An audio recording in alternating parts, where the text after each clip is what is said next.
స్తోత్రం.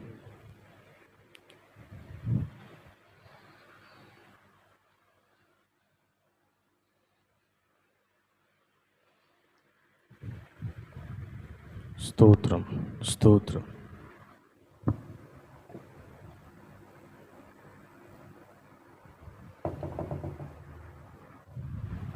స్తోత్రం.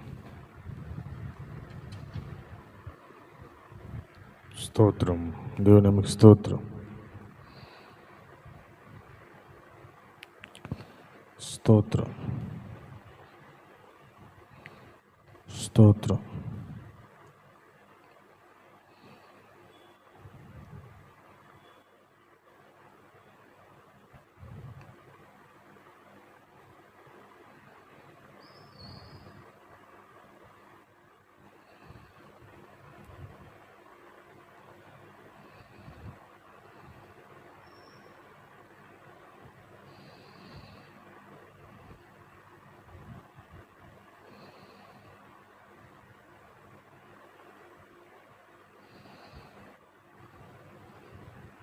స్తోత్రం.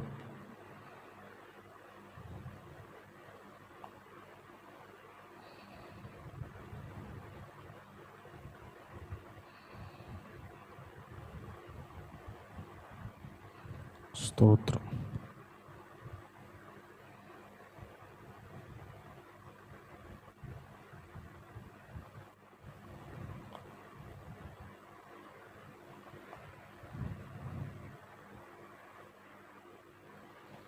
స్తోత్రం. స్తోత్రం. ఆ దేవునికి స్తోత్రం కలుగును గాక. హల్లెలూయా. హల్లెలూయా. స్తోత్రం. దేవుని నామముకి స్తోత్రం. స్తోత్రం.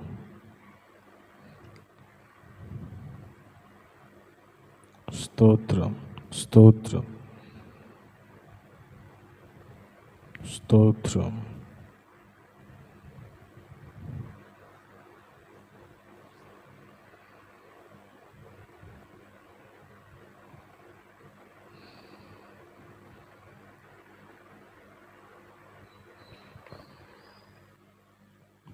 స్తోత్రం. హల్లెలూయా.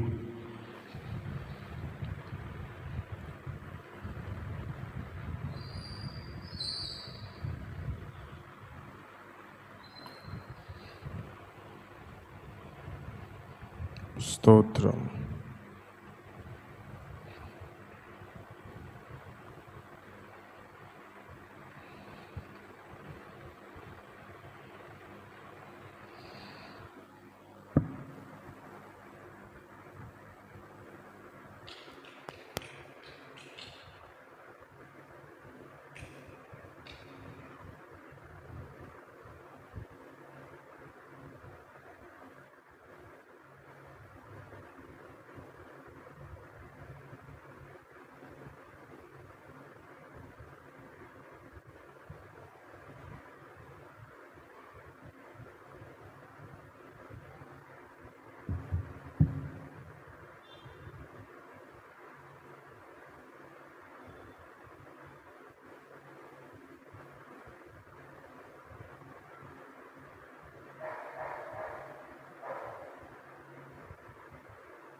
స్తోత్రం కలుగునుగాక.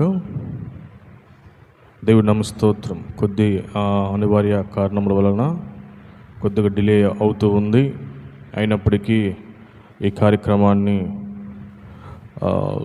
వాక్య పరిచర్యని మీ అందరికి అందించాలని నేను ఆశపడుతూ ఉన్నాను. ప్రార్థన చేసుకొని ఈ సాయంకాలపు ఆరాధనను ప్రారంభించుకుందాం.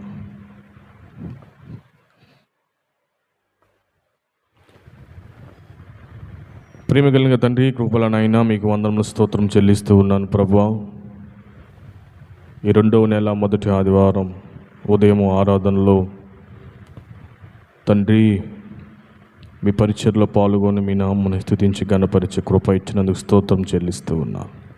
సాయంకాలం సమయమున మరొకసారి మీ వర్తమానాన్ని బిడ్డలకు అందించాలని ఆశపడుతూ ఈ ఈవినింగ్ సర్వీస్ తండ్రి మరి వీరందరికీ అందించాలని ఆశపడుతూ ప్రారంభిస్తూ ఉండగా మీరే సహాయం చేసి ప్రతి ఒక్క బిడ్డని బలపరచండి. ఆత్మీయంగా బలపడుతూ వాక్యం హృదయంలో భద్రపరచబడి దీవెనకరంగా ఆశీర్వాదకరంగా ఎవరైతే యూట్యూబ్ లైవ్ చూస్తూ ఉన్నారో వారందరూ కూడా కొద్ది నిమిషాలు మీ వాక్యాన్ని వినే కృపని ఈ ఛానల్ అభివృద్ధి పరిచి ఆశీర్వదించి అనేక మంది సబ్స్క్రైబర్స్ అనేక ప్రాంతాల్లో మీ మాటలు అందించి కృపనిమ్మని ప్రతి విధమైన ఆటంకాలు తీసివేయమని కోరుకు యేసు నామమున అడిగి వేడుకొనుచు ప్రార్థిస్తూ ఉన్నాను తండ్రి, ఆమేన్. ప్రభు అయిన యేసుక్రీస్తు నామమున మీ అందరికి వందనములు, శుభములు. దేవుడిచ్చిన మహాకృపను బట్టి మరొకసారి మీ మధ్యకి దేవుని యొక్క మాటలు తీసుకురావడానికి దేవుడే సహాయం చేశాడు. అందును బట్టి ఆ దేవాది దేవుడికి మహిమ ఘనత కలుగునుగాక.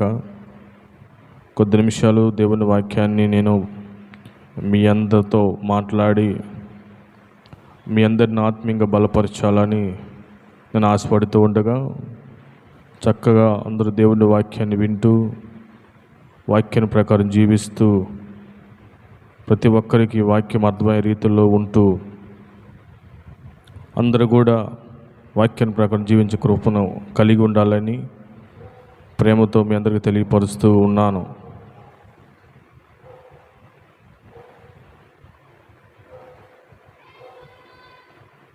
మరొకసారి దేవుడు కృప చూపించాడు దేవుని యొక్క వర్తమానాన్ని మీ వద్దకు తీసుకురావడానికి. అందును బట్టి మహిమ ఘనత ఆయనకే కలుగునుగాక. ఏది ఏమైనప్పటికీ 2025 నిన్నగాక మొన్న వచ్చినట్టే ఉంది. ఒక నెల గడిచిపోయి 2వ నెల మొదటి ఆదివారంలోకి దేవుడు మనల్ని ప్రవేశపెట్టాడు. మనల్ని కాపాడు దేవుడు, కొనికి నిద్రించే దేవుడు కాదు. మీ దగ్గర బైబిల్స్ ఉన్నట్లయితే బైబిల్ లోపించేద్దాం. కొద్ది నిమిషాలు దేవుని వాక్యాన్ని శ్రద్ధగా విందాం. లూకాసు వార్త 19వ అధ్యాయము 9వ వచనం చదువుకుందాం.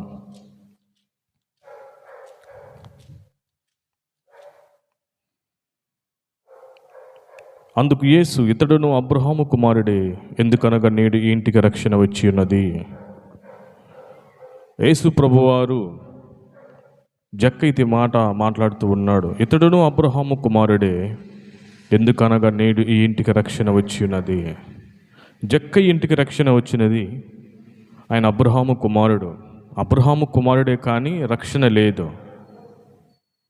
యేసు ప్రభువారు యెరికో పట్టణంలో ప్రవేశిస్తున్నప్పుడు ఆయన ఎవరో అని చూడాలనుకున్నాడు. కానీ ఈ జక్కయ్య పొట్టివాడు, ధనవంతుడు, సుంకపు గుత్తదారుడును, ఉద్యోగం ఉంది, ధనవంతుడు, మరి పొట్టివాడు.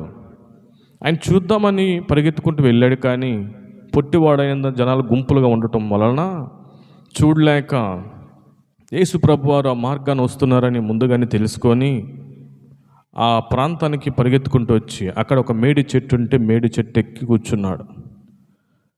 అదే మార్గంలో యేసు ప్రభువారు వస్తూ ఉండగా ఈ జక్కయ్య దేవుని చూస్తూ ఉన్నాడు. అప్పుడు దేవుడు జక్కయ్యని చూసి, జక్కయ్య త్వరగా దిగుము, నేడు నీ ఇంట ఉండవలసినది. ఎప్పుడైతే దేవుడు త్వరగా దిగమని జక్కయ్యకి తెలిపినప్పుడు జక్కయ్య త్వరగా దిగి తన ఇంటికి సంతోషంతో చేర్చుకున్నాడు. అందరూ అనుకుంటున్నారు, ఈ పాపి అయిన ఇంటికి ఈయన వెళ్ళటం ఏంది, అందరూ సనుక్కుంటూ ఉన్నారు. యేసుప్రభువారు ఆ ఇంట్లో ప్రవేశించిన తర్వాత జక్కయ్య పక్కన నిలబడి మాట్లాడుతూ ఉన్నాడు. నా ఆస్తిలో సగం బీదలకు ఇస్తూ ఉన్నాను. ఎవరి దగ్గరైనా అన్యాయంగా తీసుకున్న ఎడల 4 చెల్లిస్తాను. ఒకవేళ నేను ఎవరి దగ్గర తీసుకుంటే వారికి 4 చెల్లిస్తాను. ఆస్తిని సగం బీదలకు ఇస్తూ ఉన్నాను. జక్కయ్యకి ధనం ఉంది, ఉద్యోగం ఉంది, పలుకుబడి ఉంది, మంచి ఇల్లు ఉంది. కానీ జక్కయ్యకి సంతోషం లేదు, ఆ ఇంటికి రక్షణ లేదు. జనాలందరూ పాపి అని అనుకుంటూ ఉన్నారు. పాపం అనగా ఏదో పాపం చేసి వ్యభిచారం చేయటం పాపము కాదు. కానీ ఎప్పుడైతే అనేక మందిని మోసం చేస్తూ దేవుని తెలుసుకోలేకపోవటం కూడా పాపమే. బైబిల్ సెలవిస్తుంది, ఆజ్ఞ అతిక్రమమే పాపము. అలాగే ఈ జక్కయ్య అందరినీ మోసం చేస్తూ, అత్యధికంగా పన్నులు వసూలు చేస్తూ, అందరి చేత విమర్శలు ఎదుర్కొన్నవాడే. కానీ ఆయనకి సంతోషం లేదు. ఎలాగైనా ఆయన దగ్గరికి వెళ్ళాలని ఆయనకి ఎవరో తెలిపారు. యేసుప్రభువారు ఆయన అద్భుతాలు చేస్తున్నాడు, అనేక మందిని బ్రతికిస్తూ ఉన్నారు. ఆయన దగ్గర రోగాలు తొలగిపోతున్నాయి, దెయ్యాలు ఉనికి పారిపోతున్నాయి, చనిపోయిన వారిని ఆయన తిరిగి లేపుతున్నాడని ఈ సంగతులన్నీ ఆయన గురించి విన్నప్పుడు జనసమూహం అందరూ వచ్చారు ఆయనతో పాటు. ఎవరో అనుకున్నాడు, కానీ ఎవరో తెలియదు. యేసుప్రభువారు 12 మంది శిష్యులతో ఉన్నప్పుడు కూడా చాలామంది యేసుప్రభువారు ఎవరో కూడా గుర్తించలేరు. అందువల్లనే యూదా ఇస్కరియోతు గారు కూడా నేను ఎవరినైతే ముద్దు పెట్టుకుంటానో ఆయనే యేసుక్రీస్తు వారని ముద్దు పెట్టుకొని గుర్తు చెప్పాడు. అందరూ కూడా 12 మంది ఒకే రకంగా ఉంటారు కాబట్టి మరి ఆ విధంగా కష్టము. కానీ దేవుణ్ణి చూడటానికి ముందుగా వెళ్ళాడు, మేడి చెట్టు ఎక్కాడు. దేవుడు ఆ జక్కయ్యని చూసి త్వరగా దిగు. ఆ ప్రాంతంలోకి ఎందుకు యేసుప్రభువారు యెరికో పట్టణంలో ప్రవేశించారంటే జక్కయ్య కోసమే. జక్కయ్య పాప జీవితంతో అనుభవిస్తూ సంతోషం లేక, ఇంట్లో రక్షణ లేక, తన ఇంటికి వచ్చేవారు ఎవరూ లేక, ఆదరించేవారు ఎవరూ లేక, విస్తారమైన డబ్బు ఉంది, అనేక మందిని వేధిస్తూ సుంకము వసూలు చేస్తూ ఉన్నాడు. కానీ ఆయన ఇంటికి రక్షణ లేదు. దేవుడు జక్కయ్య కోసమే ఆ పట్టణంలోకి ప్రవేశించాడు. ఎప్పుడైతే తన పాపాన్ని విడిచిపెట్టి, ప్రభువా నా యొక్క ఆస్తుల సగభాగాన్ని బీదలకు ఇస్తున్నాను, ఎవరి దగ్గర 4 తీసుకున్నానో ఎవరి దగ్గర అన్యాయంగా తీసుకునే ఎడల 4 చెల్లిస్తాను, అన్యాయంగా సంపాదించాను, అన్యాయంగా మోసంగా డబ్బులన్నీ కూడబట్టుకున్నానని తను గ్రహించి తన పాపాన్ని తను విడిచిపెట్టాడు. ఇది తీసుకోవడం కూడా అన్యాయమే కదా అని ఎన్నోసార్లు అనుకున్నా తను అన్యాయంగా అందరి దగ్గర దోచుకున్నాడు. ఎప్పుడైతే దేవుడు ఆ ఇంట్లోకి ప్రవేశించాడో జక్కయ్యలో మార్పు వచ్చింది. జక్కయ్య సంతోషముతో తన పాపాన్ని విడిచిపెట్టాడు. దేవుణ్ణి నమ్ముకున్న నీవు కూడా అబ్రహాము కుమారుడు అనుకుంటున్నావు. కానీ దేవుని మందిరానికి వస్తున్నావు, ఆరాధిస్తున్నావు, నేను క్రైస్తవురాలు అనుకుంటున్న మాత్రాన అబ్రహాము కుమారుడు కాదు. అబ్రహాము కుమారుడు పాత నిబంధనలో ఎప్పుడు అబ్రహాము కుమారుడు అయితే, కొత్త నిబంధనలో దేవుడు ఎందుకు చెప్పాడు అబ్రహాముకి 8 మంది కుమారులు, 3 భార్యలు? ఎందుకంటే మత్తయి సువార్త 1వ అధ్యాయంలో రాయబడింది. ఒకసారి మత్తయి సువార్త మనం చూసినట్లయితే 1లో అబ్రహాము కుమారుడు దావీదు కుమారుడైన యేసుక్రీస్తు వంశాలి. అబ్రహాము వంశం నుంచి యేసు ప్రభువారు భూమి మీదకి వచ్చారు. అలాగే గలతీయుల్లో రాసిన పత్రికల్లో అపోస్తలుడు పౌలు గారు చాలా చక్కగా వివరించారు. 3:16 అబ్రహామునకును అతని సంతానమునకును వాగ్దానములు చేయబడెను, ఆయన అనేకులను గూర్చి అన్నట్టు సంతానమునకును అని చెప్పక ఒకని గూర్చి అన్నట్టే నీ సంతానమునకును అనేను. ఆ సంతానము క్రీస్తు. అబ్రహాము సంతానం అనగా క్రీస్తే. అక్కడే 3వ అధ్యాయం 29లో రాయబడింది, మీరు క్రీస్తు సంబంధులైతే ఆ పక్షమందు అబ్రహాము యొక్క సంతానమై ఉండి వాగ్దాన ప్రకారం వారసులై ఉన్నారు. ఎప్పుడైతే మనం క్రీస్తుతో ఉంటావో, నువ్వు క్రీస్తుని కలిగి ఆయనే నా దేవుడు నా రక్షణ అనుకొని ఆరాధిస్తున్నావో, నువ్వు అబ్రహాము వారసులు. అబ్రహాముకి దేవుడు వాగ్దానం చేయకముందు శారయి ఉన్నది. అయితే అబ్రహాము దేవుని సన్నిధిలో నడుస్తూ నిందారైతే ఉన్నాడు. కానీ ఒకసారి దేవుని వాక్యం దర్శించి, అబ్రహాము నీ బహుమానం కేడెము అత్యధిక మగునంటే, ఏమి కేడెమున్న ఉపయోగం ఏమే, నాకు వారసుడు లేడు, నేను ఎలియాజర్ని వారసుడిగా చేసుకుంటున్నానంటే, లేదు నీకు వచ్చే సంవత్సరం ఖచ్చితంగా నీ గర్భమున కుమారుడు పుట్టబోచున్నాడు. ఆ తర్వాత కొద్ది రోజులకి శారా గారు అబ్రహాముకు సంతానం లేదు, మనకు సంతానం లేదు, మన ఇంట్లో ప్రియమైన దాసి హాగరు ఉంది, నువ్వు హాగరుని భార్యగా చేసుకొని. ఈ శారా హాగరుని అబ్రహాముకి భార్యగా ఇచ్చింది. హాగరు కన్నా శారా చాలా అందగత్తె. వీరిద్దరు శారయి ఐగుప్తుకి వెళ్ళారు. కనానులో ఉండి కరువు వచ్చినప్పుడు ఐగుప్తుకి వెళ్తే అక్కడ రాజు వాళ్ళందరూ అబ్రహాం ఏం చెప్పాడంటే, ఈ దేశం వెళ్తున్నాము, నువ్వు చాలా చక్కని దాని అందగత్తె, నన్ను ఏమి చేయకున్నట్లు నా చెల్లి అని చెప్తాను అని. ఎప్పుడైతే ఐగుప్తు రాజు గృహం యొద్దకు వీళ్ళు తేబడ్డారో, ఆమె అందాన్ని బట్టి అందరూ పొగుడుతూ ఉంటే ఆ రాజు అందం చూద్దామని ఆమె ఇంటికి పిలిపించుకొని ఆమె భార్యగా చేసుకుందాం అనుకున్నాడు. ఆ రాత్రి దేవుడు శోధించి బాధ పెట్టడం వల్ల, ఏమయ్యా నువ్వు చెల్లి అని చెప్పి నీ భార్య కదా, రాత్రి అంతా మీ దేవుడు నన్ను ఇబ్బంది పెట్టాడు, ఇదిగో క్షేమంగా ఉండు, నీ భార్య నువ్వు తీసుకెళ్ళి ఎవరో ముట్టకూడదని ఆజ్ఞాపించాడు. అంత అందగత్య, కానీ గర్భాన్ని దేవుడే మూసాడు. పిలిచిన దేవుడు నమ్మదగిన వాడు. ఆయన అబ్రహాముని పిలిచినప్పుడు తన ఇంటి వారి దగ్గర అందరి దగ్గర వారందరిని విడిచిపెట్టి కనానులో నివసిస్తూ ఆ ఎడారి ప్రాంతంలో గుడారం వేసుకొని జీవిస్తూ ఉన్నాడు. అబ్రహాముని దేవుడు పిలక ముందు తమ పితరులతో పాటు యూఫ్రటీస్ నది అవతల తమ పూర్వీకుల దేవుళ్ళను దేవతలను పూజిస్తూ ఉండేవాడు. ఎప్పుడైతే అబ్రహాముని దేవుడు చూసి పిలిచిన కనానులో నివసిస్తూ విధేయతగా ఉన్నాడు. అయితే అబ్రహాముకి వారసుడు లేడు. శారా మాటలేని హాగరుని భార్యగా చేసుకొని కొద్ది రోజుల తర్వాత హాగరు గర్భము ధరించింది. ఎప్పుడైతే హాగరుకు గర్భం ధరించిందో శారాని నీచనంగా చూడటం మొదలుపెట్టింది. యజమానురాలు శారా భార్యగా చేసుకోమంటేనే అబ్రహాము చేసుకున్నారు. అలాంటిది ఎప్పుడైతే గర్భం వచ్చిన తర్వాత శారాని నీచనంగా అవమానకరంగా మాట్లాడుతూ ఎప్పుడైతే ఉందో అప్పుడు అక్కడి నుంచి వెళ్ళగొట్టి కొద్ది రోజుల తర్వాత దేవుడు వాగ్దానం చేశాడు. అబ్రహాంతో దేవుడు వాగ్దానం చేశాడు, నీ పేరు మారుస్తాను, శారా ఈ కార్యక్రమం నుంచి శారా, మీ ఇద్దరికి నవ్వు కలిగిస్తాను, ఈ కనాను దేశాన్ని రాజులను ఇస్తాను, నీకు 100 సంవత్సరాలకు వచ్చే సంవత్సరం కల్లా బిడ్డనిస్తున్నాను. ఎప్పుడైతే దేవుడు వాగ్దానం చేస్తే ఆ వాగ్దానం ప్రకారం జీవించాడు. కరెక్ట్గా 100 సంవత్సరాలకి అబ్రహాముకి కుమారుడు పుట్టి ఇస్సాకు అని పేరు పెట్టి అబ్రహాం అంటాడు, దేవుడు నాకు నవ్వు కలుగు చేశాడు, వినేవారందరూ నవ్వుదురుగాక. శారా నవ్వింది, అబ్రహాము నవ్వారు, ఈ వయసులో మాకు పిల్లలు పుడతారని దేవుడిచ్చాడు. అలాగే ఈ శారాయికి పుట్టిందేమో వాగ్దాన ప్రకారంగా పుట్టిన బిడ్డ, హాగరుకు పుట్టిన బిడ్డ శారీరకంగా పుట్టిన బిడ్డ. దేవుడు చెప్పలా, ఇదిగో శారీరక గర్భం లేదు కదా, నువ్వు హాగరును పెళ్లి చేసుకో, నేను గర్భాన్ని ఇస్తానని చెప్పలా. దేవుడు ముందే చెప్పాడు, అబ్రహాము నీకు గర్భమున బిడ్డ పుట్టబోచున్నాడంటే అబ్రహాము శారయ్య మాటలిని మరి హాగర్ని భార్యగా చేసుకున్నాడు. అందుకని హాగరుకు పుట్టిన బిడ్డ శరీర ప్రకారంగా పుట్టిన బిడ్డ, హాగరుకు పుట్టిన బిడ్డ వాగ్దానం ప్రకారము. ఎప్పుడైతే వాగ్దానం ప్రకారం పుట్టారో వీళ్ళందరూ స్వతంత్రులు. ఇస్సాకు స్వతంత్రుడు. అందుకని శారా అందో, ఈ దాసిని ఎక్కడి నుంచి వెళ్ళగొట్టుము, నా బిడ్డ వారితో పాటు పెరగకూడదు, నా బిడ్డ స్వతంత్రుడు, నా బిడ్డ వారసుడు. గలతీయులకు రాసిన 4లో అపోస్తలుడైన పౌలు గారు చాలా చక్కగా రాశాడు. అలాగే నేను చెప్పింది ఏమనగా, వారసుడు పెద్ద అయ్యే వరకు కూడా అతనికి ఏమీ తెలియదు వారసుడని. చిన్న బిడ్డగానే ఉంటాడు, అతనికి ఏ బాధ్యత తెలియదు. ఎప్పుడైతే పెద్దవాడయ్యి తన తండ్రి అప్పగించిన తర్వాత నేను వారసునని గ్రహిస్తాడు. మనము కూడా దేవుడు నమ్ముకోకముందు లోకంలో జీవించాము. కాలము పరిపూర్ణప్పుడు తన కుమారుని పంపాను, స్త్రీ యందు పుట్టి దత్తపుత్రులు కావాలని ధర్మశాస్త్రం లోబడిన వారి విమోచించుటకై ధర్మశాస్త్రం నాకు లోబడిన వాడాయను.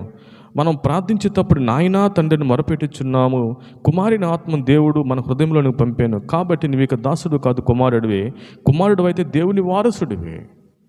మనం దేవుని కుమారులం, కానీ మనము దాసులము కాదు.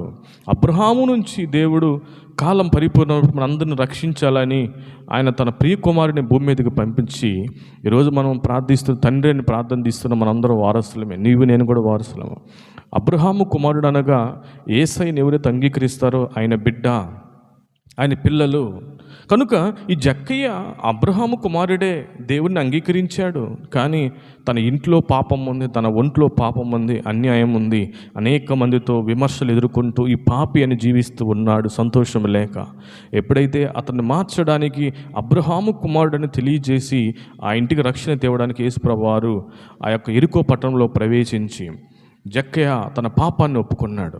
నువ్వు ఎప్పుడైతే దేవుని దగ్గర నీ పాపాన్ని ఒప్పుకొని విడిచిపెట్టి నువ్వు ఎప్పుడైతే అంగీకరిస్తావో అప్పుడు నువ్వు అబ్రహాము కుమారుడివి, అనగా నువ్వు యేసయ్య బిడ్డగా, ఆయన యొక్క కుమార్తెగా నువ్వు జీవిస్తావు. కానీ నీ పాపాన్ని విడిచిపెట్టకుండా ఎంతకాలం నేను క్రైస్తవుగా ఉన్నాను, ఎంతకాలం నాకు దేవుడు తెలుసు అని పాటలు పాడినంత మాత్రాన, వాక్యం చదివినంత మాత్రాన, వాక్యం చెప్పినంత మాత్రాన, అనేక సాక్ష్యాలు చెప్పినంత మాత్రాన నువ్వు దేవుని బిడ్డవు కాదు. సహోదరి సహోదరుడా, దేవుడు నీతో మాట్లాడుతూ ఉన్నాడు. ఒకవేళ నీలో పాపము గర్వం చేత ఉన్నట్లయితే, అనేక మందిని మోసం చేస్తూ నీ జీవితం ఉన్నట్లయితే, అనేక మందిని ప్రలోభ పెడుతూ అబద్ధములు చెబుతూ జీవితం సాగిస్తూ క్రైస్తవుడిగా ఎదగాలనుకున్నట్లయితే, నువ్వు అబ్రహాము కుమారుడివి. నీ పాపాన్ని విడిచిపెట్టు. ఆయన దగ్గర, ప్రభువా నేను పాపిని, ప్రభువా నేను అన్యాయంగా సంపాదించాను, అక్రమంగా దోచుకున్నాను, అనేక మందికి అబద్ధాలు చెప్పి నేను సంపాదించి బతుకుతూ ఉన్నాను నాయనా, నేను అబ్రహాము కుమారుడిని ఇన్నిసార్లు అనుకున్నాను, కానీ నాలో పాపం ఉంది, నేను పాపం ఉండబట్టి అబ్రహాము కుమారుని కాదు ప్రభువా, నా పాపాన్ని క్షమించి నేను ఎన్నడూ పాపము చేయను అని ఎప్పుడైతే నువ్వు పాపాన్ని విడిచిపెట్టి, నువ్వు అక్రమంగా సంపాదించింది అదంతా కూడా విడిచిపెట్టి దేవుని దగ్గర యథార్థంగా జీవిస్తావో అప్పుడు నువ్వు దేవుని బిడ్డగా ఉంటావు. సహోదరి సహోదరుడా, నీ పాపాన్ని విడిచిపెట్టు. అబ్రహాము కుమారుడు అనగా దేవుని బిడ్డగా నువ్వు వారసుగా ఉండే ఒక ధన్యతను దేవుడికి అనుగ్రహించునుగాక. మరి ఒక మాట చదువుకుందాము. లూకా సువార్త 16వ అధ్యాయము 24వ వచనము. లూకా సువార్త 16వ అధ్యాయము 24వ వచనము చదువుకుందాం. తండ్రివైన అబ్రహామా, నా యందు కనికరపడి తన వేలి క్రొనను నీళ్ళలో ముంచిన నాలుకను చల్లార్చినట్లు లాజరును పంపుము, నేను ఈ అగ్నిజ్వాలలో యాతన పడుచున్నానని కేకలు వేసి చెప్పాను. లూకా సువార్త 16:24లో చెప్పబడిన ఈ లేఖనము ధనవంతుడు బీద లాజరు. ధనవంతుడు గురించి, బీదరాజు గురించి యేసు ప్రభువారు శిష్యులతో మాట్లాడుతూ, ఈ ధనవంతుడు రోజు ప్రతిదినము కూడా ఊదారంగు సన్నటి ఊదారంగు బట్టలు ధరిస్తూ బహుదినము సుఖముగా జీవిస్తూ రొట్టెలు మాంసంతో జీవించేవాడు. అయితే ఆ ఇంటి ముందు బీద లాజరు ఉన్నాడు. ఆ బీద లాజరు ధనవంతుడు ఇంటి ముందు, వాకిటి ముందు ఉండి ఆ కింద పడిన రొట్టె ముక్కలతో తృప్తిగా జీవిస్తూ తన జీవితాన్ని సాగిస్తూ ఉన్నాడు. ఆయన రొట్టె ముక్కలు కింద పడిని తింటుంటే కుక్కలు వచ్చి ఆయన కురుపులు నాకాయంట. అంటే ఆయనకు కుష్టి వ్యాధి ఉంది, ఇంట్లో కనుమూత లేదు. వీరిద్దరూ ఒకేసారి చనిపోయారు. ధనవంతుడు చనిపోయి భూమిలో పాతిపెట్టబడ్డాడు, లాజరు చనిపోయి కొనిపోబడేను. ప్రభునందు ఎవరైనా చనిపోతే వారిని నిద్రించుట అంటారు, కానీ వారిని చనిపోయారు అనరు. అలాగే ఈ లాజరు చనిపోయాడు, దేవుని దగ్గరికి కొనుక్కోబడ్డాడు. ధనవంతుడు చనిపోయాడు, భూమిలో పాతి పెట్టబడ్డాడు. ప్రభునందు నిద్రిస్తే క్రీస్తుని అంగీకరించి ప్రతి ఒక్కరు కూడా ఒక నమ్మకం, విశ్వాసం ఏంటంటే, ఒకవేళ మేము దేవుడిని నమ్ముకొని చనిపోయినట్లయితే ఆయన రెండవ రాకట్లో మా అందరిని తిరిగి లేపుతాడు, మా అందరిని కూడా పరలోకంలో ఉంచుతాడు.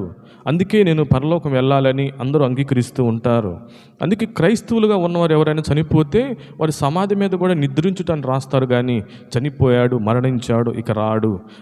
ఏదన్నా ఫ్లెక్సీలప్పుడు కూడా ఎవరైనా ఆదరణ కూడుకుంటే ఆదరణ కూడిక, లేకపోతే జ్ఞాపకార్థ కూడిక అని టైటిల్స్ పెడుతూ ఉంటారు, కానీ ఇక సెలవు, ఇంక తిరిగి రావు, ఇక రావు నేస్తమా, అలాంటి మాటలు ఎప్పుడు ఉండవు.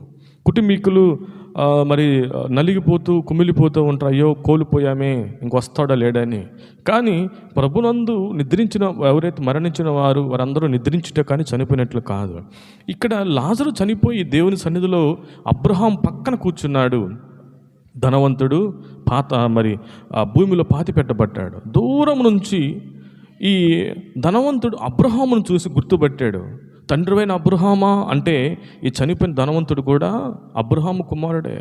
ఇదిగో లాజరు నీ పక్కన ఉన్నాడు, లాజర్ని పంపించి నేను అగ్నిలో యాతన చెందుతూ ఉన్నాను.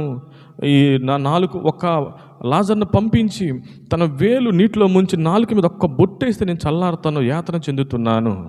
అప్పుడు అబ్రహాం అంటాడు, నువ్వు బతికున్నప్పుడు సంతోషంగా జీవించావు, అయితే లాజరు కష్టం అనుభవించి దరిద్రమని చనిపోయాడు, ఇక్కడ నెమ్మది పొందుచున్నాడు. ఈ ధనవంతుడు అంటాడు, పంపించయ్యా అంటే మాకు మీకు అగాధమున్నది. ఈ ధనవంతుడు బాధపడుతూ, అయితే నాకు 5 తమ్ముళ్ళు ఉన్నారు, ఆ లాజర్ను పంపించి నరకం ఈ విధంగా ఉంటుంది, సువార్త చెప్పమనయ్యా, వాళ్ళు మారు మనసు లేదు, వాళ్ళు మారు మనసు ఉండాలా, నాలాగా అవ్వకూడదు అని ధనవంతుడు యాతన చెందుతుంటే అబ్రహాం అంటాడు, ఇదిగో భూమి మీద అనేక మంది ప్రవక్తలు, మోషే ప్రవక్తలు ఉన్నారు, వారి మాటలు వింటే ఖచ్చితంగా మీకు నరకం ఉండదు, పరలోకము. ఈ ధనవంతుడు అంటాడు, వాళ్ళ మాటలు వినరు. ఒకడు చనిపోయి ఎవరైతే తిరిగి లేచి వస్తారో అప్పుడే వాళ్ళు నిజంగా నమ్ముతారు, మారు మనసు పొందుతారు. లాజర్ని పంపిస్తే కానీ, లాజర్ చనిపోయాడు, నా తమ్ముళ్ళకు తెలుసు కదా, ఎప్పుడైతే తిరిగి వస్తాడో, అదిగో నేను చనిపోయాను, పరలోక రాజ్యంలో ఉన్నాను, మీ అన్న చనిపోయి పాతాళంలో ఉన్నాడని తెలిపితే ఒకవేళ మారు మనసు పొందుతారేమో, నా లాంటి బాధలు నా తమ్ముళ్ళు పడకూడదని ఆ ధనవంతుడు అంటుంటే, మీకు మాకు మహా అగాధం ఉన్నది. ఒకవేళ నేను లాజర్ను పంపించిన వాళ్ళు నమ్మరు. అనేక మంది ప్రవక్తలు, దేవుని సేవకులు బోధిస్తూ ఉన్నారు కదా, నమ్మరు. దేవుని యొక్క సువార్త అనేక ప్రాంతాల్లో ప్రకటించబడుతూ ఉంది. ఎంతోమంది దేవుడిని అంగీకరిస్తూ ఆయన నిజమైన దేవుడని, ఆయన పరలోక రాజ్యాన్ని ఇస్తాడు, సంతోషాన్ని ఇస్తాడు నమ్మి ఆయన వైపు తిరిగి అనేక మంది ఆయన బిడ్డలుగా మార్చబడ్డారు. కొంతమంది ఇంకా నమ్మక అదే భ్రమలో ఉండి మారు మనసు లేదు. క్రైస్తవులకు కూడా కొంతమంది మారు మనసు లేదు. మారు మనసు అనగా ఇంగ్లీష్లో రాయబడింది రిపెంటెన్స్.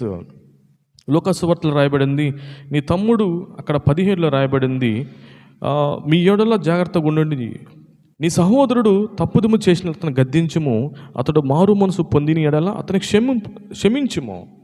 నీ సహోదరుడు తప్పు చేస్తే గద్దించు, మారు మనసు పొందితే క్షమించు. మారు మనసు అనగా తిరిగి తెలుసుకోవటము, పశ్చాత్తాపడటము, అతన్ని గద్దించొద్దు. శిష్యులకు కూడా చెప్పాడు, మీరు తీర్పు తీర్చొద్దు, ఎవరిని గద్దించొద్దు, ఎవరికి కూడా మీరు అన్యాయంగా నిందలు మోపొద్దు, మీరు అందరిని క్షమించుడి, ఎవరి మీద నింద వెయ్యొద్దని శిష్యులకు చెప్పాడు. కనుక ఎప్పుడైతే నువ్వు నీ యొక్క పాపాన్ని తెలుసుకొని మారు మనసు, ప్రభువా నేను తప్పు తెలుసుకున్నాను ఆయన, తిరిగి ఆయన వైపు తిరుగుతావో అదే మారు మనసు, అదే రిపెంటెన్స్. అయితే ధనవంతుడు 5 తమ్ముళ్ళు మారు మనసు లేదు. అయ్యా ధనవంతుడికి కూడా లేదు, నేను నరకంలో అల్లాడిపోతున్నాను, నా తమ్ముళ్ళు అయినా బాగుండాలి.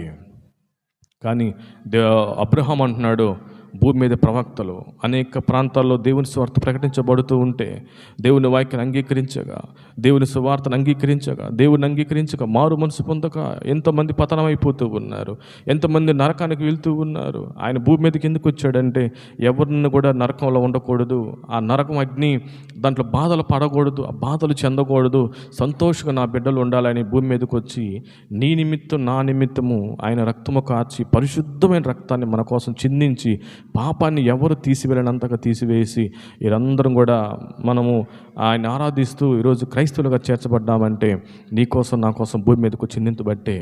కొంతమంది అంటూ ఉంటారు, ఆయన భూమి మీదకు లేడని, ఆయన యేసుక్రీస్తు నిజమైన దేవుడు కాదు, అంత బూటకమని ఎన్నో రకాలుగా కొట్టివేస్తూ ఈ పాస్టర్లకు ఏం పని లేదు ఊరకనే చెబుతూ ఉంటారు. అయితే దేవుడు ఇలాంటి అనుమానాలు ముందుగా ఉంటాయని చాలామందికి కూడా చనిపోయిన తర్వాత తెలుస్తుంది జీవితం, కానీ బతికున్నప్పుడు ఎవరికి తెలియదు. ఈ జీవితం చాలా చిన్నది, ఎక్కువ ఉండేది కాదు. బిడ్డ పుడతాడు, కొద్ది రోజులకి పెద్దవాడు అవుతాడు, స్కూల్కి వెళ్తాడు, కాలేజీకి వెళ్తాడు, పెళ్ళి అవుద్ది, కొద్ది రోజులకి జాబ్లో చేరతాడు, ఒక 40 సంవత్సరాలకి 60 సంవత్సరాలు రిటైర్డ్ అవుతాడు, ముసలోళ్ళు అయ్యి. ఈ మధ్యలో ప్రమాదంలో ఎంతమంది చనిపోతున్నారు. ఈ జీవితం చాలా చిన్నది. మానవుని జీవితం కుచించుకుపోయింది. ఆదాముకి ఇచ్చిన జీవితం కాకుండా కుదించుకుపోయి మానవుడు మరణానికి దగ్గరగా, మరణము వెంబడిస్తూ ఎప్పుడు మానవుణ్ణి మరణింపు చేసి నరకంలో తీసుకెళ్ళిన శత్రువు అనేక ప్రాంతాల్లో తిరుగుతూ ఉంటే దేవుని సువార్తను అంగీకరించలేదేమో. ఈ సువార్త నీ కోసమే. మారు మనసు పొందు. నువ్వు మారు మనసు లేకపోతే ధనవంతుడిలాగా నరకంలో ఉంటావు. క్రీస్తుని అంగీకరించినంత మాత్రాన కాదు. ధనవంతుడు అబ్రహాము కుమారుడే, దేవుడి గురించి తెలుసు, కానీ మారు మనసు లేదు. ప్రతిరోజు నిత్యము సంతోషంగా జీవిస్తూ తన వాకిటి బయట ఉన్న లాజర్ని ఆదరించలేదు. ప్రపంచంలో అనేక మంది క్రైస్తవులకు ఉన్న పేరు ఏంటంటే అనేక మందిని ప్రేమిస్తారు, అనేక మందిని గౌరవిస్తారు, ఆ ప్రేమను తెలియజేస్తారు. అందుకనే దేవుడు మనకిచ్చిన ఆజ్ఞ ఏంటంటే నిన్ను వాళ్ళు నీ పొరుగువారిని ప్రేమించుము. ఆ ప్రేమే ధనవంతుడికి భేదలాజను ప్రేమించి అలాంటి ఒక అవకాశం లేదు. ధనవంతుడు సుఖిస్తున్నాడో అతను సంతోషంగా ఉన్నాడు, కానీ అబ్రహాము కుమారుడే కానీ నరకంలో బాధపడుతూ ఉన్నాడు. క్రీస్తుని తెలుసుకోకుండా, క్రీస్తుని నువ్వు అంగీకరించకుండా, నువ్వు మారు మనసు పొందకుండా ఎంతకాలం ఉన్నా నీ జీవితం కూడా నరకమే. ధనవంతుడు వేతన చెందుతూ ఉన్నాడు. అగాధము, నరకానికి పరలోకానికి మధ్యలో అగాధము, అది దాటి రాలేరు. అది దాటాలంటే ఎప్పుడైతే నువ్వు మారు మనసు పొందుతావో అప్పుడే నువ్వు ఆ నరకాన్ని దాటి, అగాధాన్ని దాటి పరలోకంలో అబ్రహాము కుడిపక్షాన కూర్చుని ఒక ధన్యతనిస్తాడు. అబ్రహాము కుమారుడు మారు మనసు లేదు, నరకంలో ఉన్నాడు. నీవు కూడా దేవుని బిడ్డే, మరి బాప్తీసం తీసుకున్నంత మాత్రాన మారు మనసు కాదు. బాప్తీసం పొందినంత మాత్రాన ఆయన బిడ్డవు కాదు. ఎప్పుడైతే నీలో మారు మనసు లేకపోతే నీవు కూడా నరకానికి పాత్రుడుగా ఉంటావు. ఒకవేళ సహోదరి సహోదరుడా, ఒకవేళ ఆయన బిడ్డగా ఉన్నావు, ఆయన ఆరాధిస్తున్నావు, మారు మనసు లేకపోతే ఈరోజు మారు మనసు, ప్రభువా ఆ ధనవంతుడు అయ్యా అబ్రహాము కుమారుడే, కానీ ఆయన మారు మనసు లేదు, నరకంలో యాతన చెందుతూ ఉన్నాడు. నా జీవితం అలా ఉండకూడదు. నేను నిన్ను నమ్ముకుంది పరలోక రాజ్యంలో ఉండాలి, ఆ సంతోషకరమైన పరలోకంలో నేను ఉండాలి, అబ్రహాం కుడిపక్షని కూర్చో మీ బిడ్డగా ఉండాలని అయినా నాలో మారు మనసు లేకపోయినట్లయితే, ఒకవేళ నేను ప్రతిసారి గద్దించబడుతూ ఉంటే తెలుసుకోకుండా ఉన్నానేమో, ఈ రోజు నుంచి తండ్రి నా పశ్చాత్తాపం అన్నీ అవన్నీ తెలుసుకొని ఆ జీవితాన్ని విడిచిపెట్టి మీ వైపు నేను చూసి మీ వైపు కొనసాగే కృపనిమ్మని ఎప్పుడైతే నిర్ణయం తీసుకొని నువ్వు మారు మనసు పొందుతావో, దేవుడు లాజరు ఏ విధంగా అబ్రహాం కుడిపక్షంన ఏ విధంగా పరలోకంలో ఉన్నాడో నీవు కూడా అలాంటి పరలోక అనుభవాన్ని పొందుకుంటావు. నీ గురించి కూడా నరకంలో యాతన చెందుతూ ఎవరు బాధపడకుండా నువ్వు నరకానికి పాత్రుడు కాకుండా ఉండాలని దేవుడు నీతో మాట్లాడుతూ ఉన్నాడు. దేవుడు నమ్మకి స్తోత్రం. మరి ఒక మాట చదువుకొని నా వర్తమానాన్ని ముగించాలని నేను ఆశపడుతూ ఉన్నాను. లూకాసు వార్త 13వ అధ్యాయము 16వ వచనం చదువుకుందాం. ఇదిగో 18 ఏండ్ల నుండి సాతాను బంధించిన అబ్రహాము కుమార్తె అని ఏమెను విశ్రాంతి దినమందు ఈ కట్ల నుండి విడిపింప తగదా? 18 సంవత్సరాల నుంచి సాతాను బంధించింది కట్లతో. ఆయన బోధించడానికి ఒక సమాజ మందిరంలోకి వెళ్తే, సమాజ మందిరంలో బోధిస్తుంటే 18 సంవత్సరాల నుంచి బలహీనపరచు దెయ్యము ఒక స్త్రీని పట్టుకొని నడుము వంగిపోయింది. ఏమాత్రం చక్కగా నిలబట్లా. కొన్నిసార్లు నా చిన్నప్పుడు కొంతమంది వ్యక్తులు చూస్తూ ఉంటే నడుము వంగిపోయి కిందకి వంగుతూ నడుస్తూ ఉంటారు. కొంతమందికి యాక్సిడెంట్లు అయ్యి కాళ్ళు విరిగిపోయి వాళ్ళకి ఆపరేషన్ చేసినా సరిగ్గా నడక రాక అలా నడుస్తూ ఉంటారు. కొంతమంది మరి ఏదో ఒక రకంగా బలహీనతతో ఎక్కువ దూరం నడవలేరు, ఎక్కువ పని చేయలేరు, నీరసము, అలసట, ఏదో ఒక రకంగా అలసట. మనిషి చూస్తేనేమో చుట్టను చక్కగా ఉంటుంది, లోపల మాత్రం బలహీనత.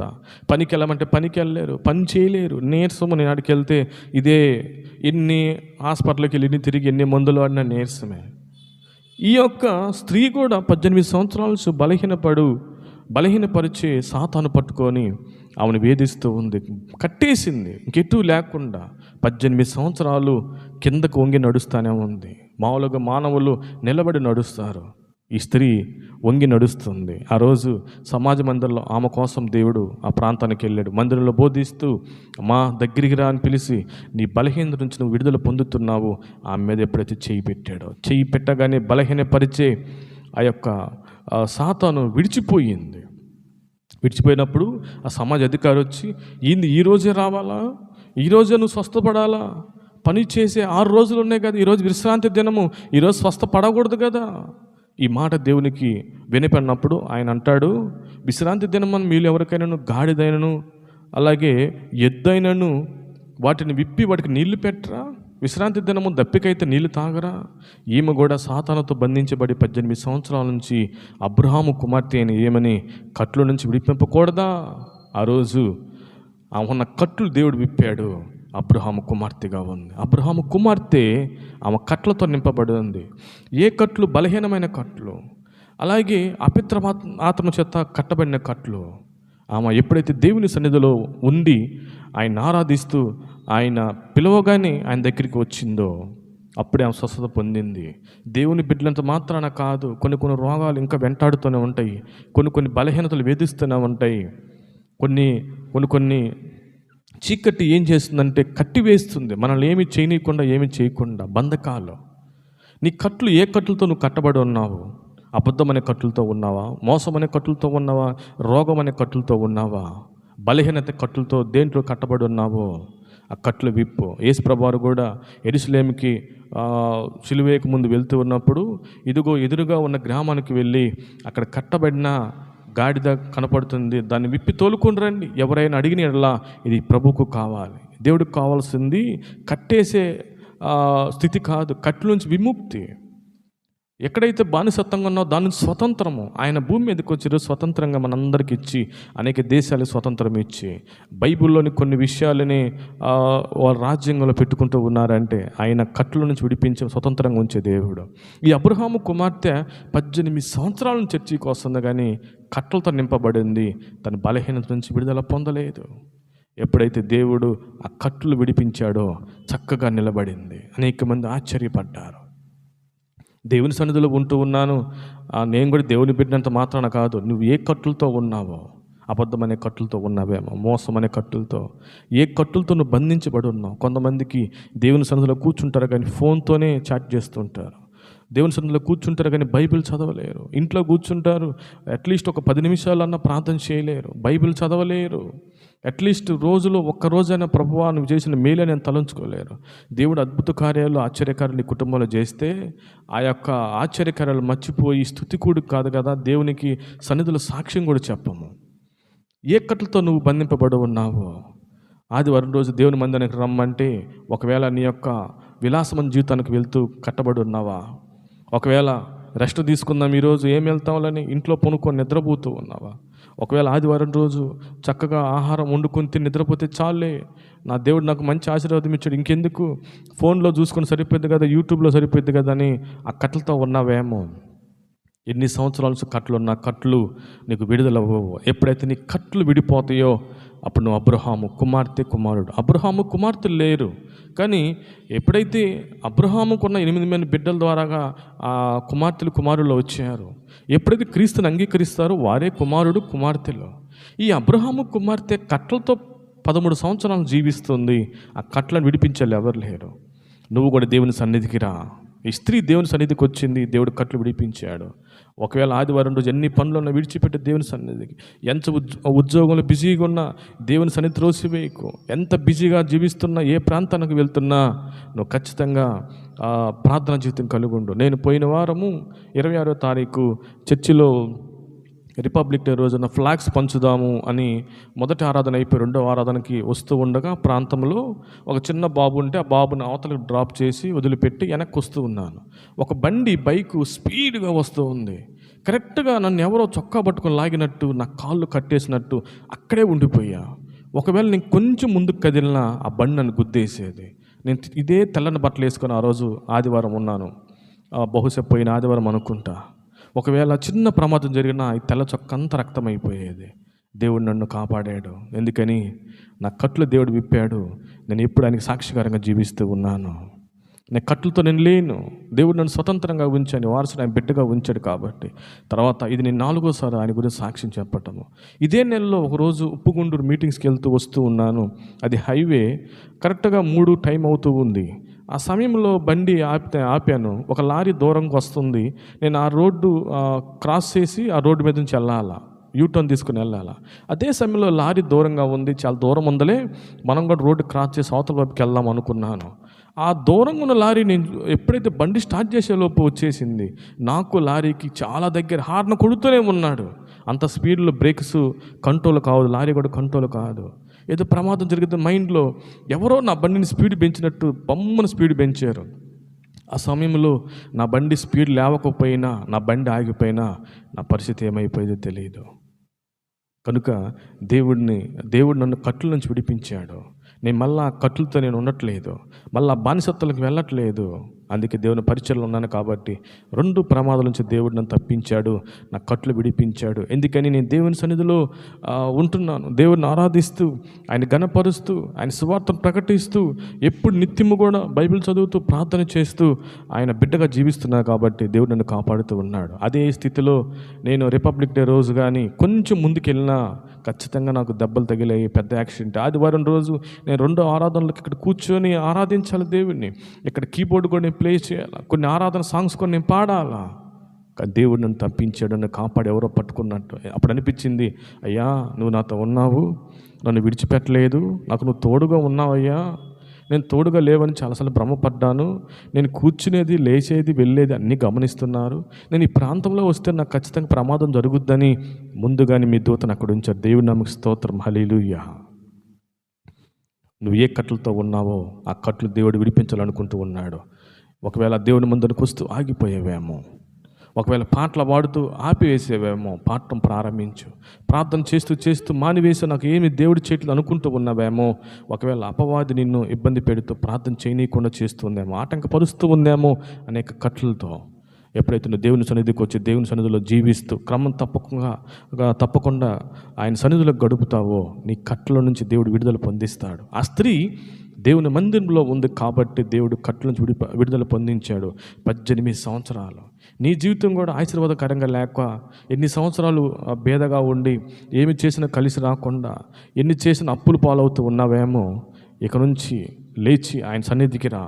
ఎక్కడైతే మరి దేవుని యొక్క ప్రార్థన కొడుకులు జరుగుతుంటే ఆరాధించు. ప్రతిదినము దేవుని వాక్యాన్ని ధ్యానించు, దేవుణ్ణి ప్రార్థించు. ప్రభు నేను పలానా ఊరు వెళ్తున్నాను, ఎక్కడికి వెళ్ళినా అయ్యా నీ సన్నిధి నాకు తోడుగా ప్రభు నాకు ఉంచని. కొన్ని వెహికల్స్ మీద కూడా నా సన్నిధి నీకు తోడుగా వచ్చునని రాసుకుంటూ ఉంటారు. దేవుని సన్నిధి అనగా దేవుడే తోడుగా వచ్చునని. ఈ అబ్రహాము కుమార్తె దేవుని సన్నిధిలో ఉంటుంది, కానీ 18 సంవత్సరాల నుంచి కట్లతో ఉండి వంగిపోయింది. ఏ రోజు కూడా నా కట్ల నుంచి విడిపించబడాలా, నా కట్లు తొలగకపోతే బాగుండు అని అనుకున్నది కాదు. దేవుడు చూసి జాలిపడి ఆమె దగ్గరికి పిలిచి ఆమె చెయ్యేసి ముట్టాడు. చర్చిలోకి వస్తే కూడా దేవుని మందిరంలో ఒక్కోసారి దేవుడు నీకు తెలియకుండా నీలో ఉన్న కట్లు ఉంటే దేవుని శాకుడు నీ మీద చేయబెట్టి ప్రార్థన చేస్తూ ఉంటే దేవుడు కట్ల నుంచి విడుదల కలిగిస్తాడు. ఆనాడు అపోస్తలులు పౌలు గారు కూడా, పేతురు, వీరందరూ కూడా, యేసుప్రభువు వారు కూడా నూనె రాచి ప్రార్థించాడు. కొంతమందికి చేతులు పెట్టి ప్రార్థించాడు, కొంతమంది మాట ద్వారా స్వస్థపరిచాడు, కొంతమందిని చేయబట్టుకుని పైకి లేపాడు, కొంతమందిని ఆయన చూపు ద్వారే స్వస్థపరిచాడు. శిష్యులు కూడా ఎక్కడ బలహీనత ఉందో అక్కడ నూనె రాచి ప్రార్థన చేశారు. ఎక్కడ బలహీనత అక్కడ నూనె రాసి ప్రార్థన చేయమని బైబిల్లో రాయబడింది. కాబట్టి నువ్వు దేవుని సన్నిధికి వస్తూ ఉంటే నీకు తెలియకుండా దేవుడు నిన్ను ఎక్కడ బలహీనతగా ఉన్నావో ఆ బలహీనత సంతోషంగా, దేవుని సన్నిధిలో సంతోషము, ఇక్కడ సమాధానము, ఇక్కడ ఆశీర్వాదము, దేవుని సన్నిధానంగా ఇంగ్లీష్ బైబిల్లో రాయబడింది హౌస్ ఆఫ్ గాడ్ అని రాయబడింది. దేవుని యొక్క నివాసము, దేవుని యొక్క ఇల్లు. ఈ అబ్రహాము కుమార్తె 18 సంవత్సరాల నుంచి కట్లతో ఉంది, దేవుని సన్నిధిలో ఉంది. దేవుడు ఆమె కోసం వచ్చి కట్లు విడిపించాడు. నీ కట్ల నుంచి ఎప్పుడైతే నువ్వు విడుదల పొందుతావో, నీ బలహీనం నుంచి ఎప్పుడైతే విడుదల పొందుతావో అప్పుడు నువ్వు అబ్రహాము కుమారుడివి, దేవుని బిడ్డవి. 3 విషయాలు నేను మీతో సూటిగా మాట్లాడాను. అబ్రహాము ఎప్పుడైతే జక్కయ్య తన పాపాన్ని విడిచిపెట్టాడో అబ్రహాము కుమారుడు అని దేవుడు అన్నాడు. ఎప్పుడైతే ఈ ధనవంతుడు అబ్రహాము తండ్రివైన అబ్రహామా, నాకు 5 తమ్ముళ్ళు ఉన్నారు, మారు మనసు లేదు, ఎప్పుడు తన స్థితిని జ్ఞాపకం చేసుకొని నా తమ్ముళ్ళకి మారు మనసు కావాలని జ్ఞాపకం చేసుకున్నాడు అబ్రహాము కుమారుడు. అలాగే ఈ 18 సంవత్సరాల నుంచి అబ్రహాము కుమార్తె కూడా కట్ల నుంచి విడిపింపబడింది, దేవుని బిడ్డగా ఉంది. నీ జీవితంలో కూడా పాపాన్ని విడిచిపెడితే దేవుని బిడ్డగా ఉంటావు. నీ జీవితంలో కూడా మారు మనసు పొందుకుంటే ఆయన ఒక బిడ్డగా ఉంటావు. నీ జీవితంలో కూడా నీ బలహీనతల నుంచి కట్ల నుంచి విడుదల పొందితేనే దేవుని బిడ్డగా ఉంటావు. కానీ నువ్వు ఎన్నటికీ కూడా కట్ల నుంచి బలహీనత పొందకపోతే దేవుని బిడ్డగా ఉండవని మరొకసారి జ్ఞాపకం చేస్తూ నా మాటలు నేను ముగిస్తూ ఉన్నాను. దేవుడి నమ్మ స్తోత్రం. ప్రార్థన చేసుకుందాం. దేవునికి స్తోత్రం. నాయనా, అబ్రహాము కుమారుడు, ఇతను అబ్రహాము కుమారుడు, మీరు జక్కయ్య గురించి మీరు మాట్లాడారు. అబ్రహాము తండ్రి, అబ్రహామునికి మీరు వాగ్దానం చేసినప్పుడు అతని సంతానమును కూడా అన్నప్పుడు అది మీ గురించి ఆయన క్రీస్తు అని అపోస్తలులు పౌలు రాసుకొస్తారు. ఎవరైతే వాగ్దానం ప్రకారం పుట్టినవారు మీ వారసులుగా అన్నట్టు, జక్కయ్య అబ్రహాము కుమారుడే, కానీ పాపంతో తన ఇల్లుంది. పాపాన్ని ఎప్పుడైతే తను విడిచిపెట్టి అక్రమంగా సంపాదించి తిరిగి 4 చెల్లించాడు, అబ్రహాము కుమారుడయ్యాడు. ధనవంతుడు కూడా అబ్రహాము కుమారుడే, కానీ మారు మనసు లేదు. అయ్యా, అదేవిధంగా 18 సంవత్సరాలు అబ్రహాము కుమార్తె బలహీనతతో విడుదల బలహీనత కట్టలతో నింపబడింది. కానీ ఎప్పుడైతే మీరు కట్లు విడిపించారు అబ్రహాము కుమార్తె, అయ్యా నేను కూడా నా జీవితంలో మీ బిడ్డగా జీవిస్తూ ఉన్నాను, కానీ పాప జీవితంలో ఉన్నానేమో, అనేక మందిని మోసం చేస్తూ మోసగిస్తూ మీ బిడ్డగా ఉన్నానేమో, మారు మనసు లేదు, ప్రతిసారి తప్పు చేయటము, ప్రతిసారి గద్దించబడటం, ప్రతిసారి ఏదో ఒక బలహీనత సమస్య. నాకు మారు మనసు ఇవ్వండి ప్రభా. దేవుడు మాత్రం నీకు ఇవ్వగలడు సహోదరి. అయ్యా, 18 సంవత్సరాల నుంచి ఈ అబ్రహాము కుమార్తె తండ్రి బలహీనపరచు దెయ్యం ఉండి బలహీనపరుస్తూ కట్టులతో కట్టి బంధించి వేసింది. అయ్యా, నువ్వు కూడా తండ్రి ఏ యొక్క కట్టులతో బలహీనంతో నువ్వు కట్టబడి ఉన్నావో, ఎప్పుడైతే దేవుని సన్నిధి క్రమంగా వస్తావో, ఎప్పుడైతే దేవుని సన్నిధిలో గడుపుతావో, నా దేవుడు నన్ను కట్టులను విడిపిస్తాడు. నేను అబ్రహాము కుమారుడిని, ఈ బలహీనతలు నాకు ఉండకూడదని ప్రతి ఒక్క బిడ్డను మీరు జ్ఞాపకం చేయండి. మరొక అవకాశం ఉంటే తండ్రి, మరొక వర్తమానంతో బిడ్డల దగ్గరికి తీసుకెళ్ళి అందరిని బలపరిచి కృపనిమ్మని యేసు నామమున అడిగి వేడుకొని ప్రార్థిస్తున్నాను తండ్రి. ఆమేన్. మీ అందరికీ వందనాలు.